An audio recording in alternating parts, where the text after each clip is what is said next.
Good evening. You're watching NewsX with me, Devika Devan. If you were looking at the political map of India over the last 96 hours, you weren't watching normal governance. You were watching a seismic collision between a digital age youth protest and the traditional machinery of the Indian state. Consider the sheer velocity, viewers, of what has just gone down. Just a few days ago, on Friday, the 25th of July, the capital was on edge. By 2:30 p.m., Education Minister Dharmendra Pradhan was out. He was forced to step down under the relentless heat of the Cockroach Janata Party's street and social media mobilization. By 5 p.m., high-stakes table meeting with JP Nadda and Dr. Jitendra Singh conceded to every core demand of the Cockroach Janata Party. By 5:30 p.m., Saurav Das called off the Jantar Mantar sit-in, and by 9 p.m., celebration videos of hotels came out. Viral dance clips were rolling on social media, and eventually Prahlad Joshi was also sworn in to pick up the burning portfolio. It was all fast, furious and seemingly wrapped up, but that's not quite it. Because what followed was an extraordinary legal and political tug of war across multiple state lines. While Delhi police spent the weekend tracking down rioters and flashing videos of arsonists, the Supreme Court stepped in. What did it do first? It shielded minors and first-time student protesters. But it also drew a very hard, unyielding line against history sheeters and criminal elements who hijacked the chaos in Delhi.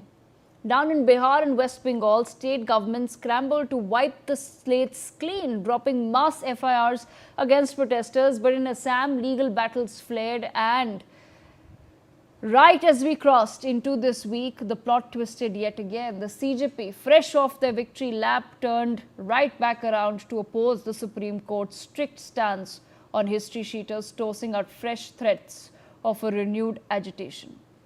Is the establishment losing control of the narrative to a generation that is protesting with memes, that is dancing after resignations and negotiations, and which speaks face to face with the ruling party leadership? Or are we witnessing the dangerous collapse of institutional deterrence on our streets? Tonight, we break down the timeline, the politics and the fallout, and I take this conversation forward with our guests just then. As I mentioned, viewers, at 2:30 p.m. on 25th July, Dharmendra Pradhan had resigned. By 5 o'clock, this meeting took place. There was a joint press conference where the centre agreed to all demands of the CJP.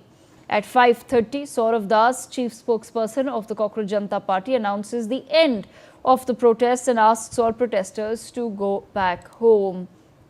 Around 9 p.m. the same night, a party begins at a Delhi hotel, which is, of course, as many people are saying, that it's the right of the youth to party and celebrate however they want. It doesn't matter, it shouldn't matter.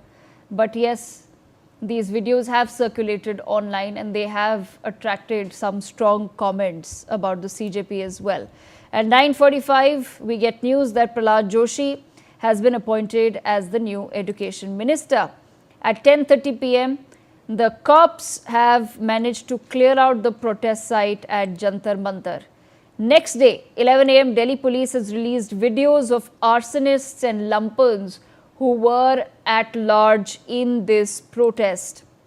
3:15 p.m., petitions are filed on the 26th in the Supreme Court that seeks action on the rioters, on those who indulged in violence.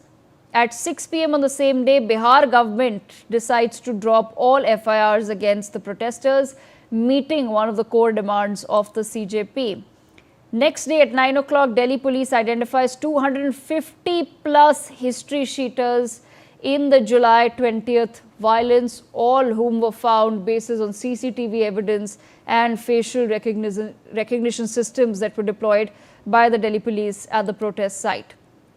5 o'clock on the same day, Kapil Sibal holds a press conference with the CJP where he announces that a legal aid cell will be created now to help those who are quote unquote harassed by the establishment, by the cops in the aftermath of a genuine citizens' protest.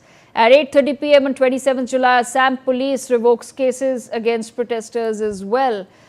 At 6:20 p.m., Ashutosh Ranka of the CJP writes a letter to JP Nadda seeking the FIR guarantee, as was stated in one of their demands. On 28th July, 11 a.m., the Supreme Court orders the release of protesters below the age of 18. So the matter, which is sub judice because it has reached the Supreme Court has intervened, and it has very fairly ordered that you must release protesters who are below the age of 18 and those who were first timers, that those who don't have any criminal records, they were just there practicing their right to protest in a democracy. Kindly release them. That's what the Supreme Court says. At 4:30 p.m. on the same day, the CJP then opposes the SC verdict, and Saurav Das calls the Supreme Court uninformed in a message that he puts out on social media.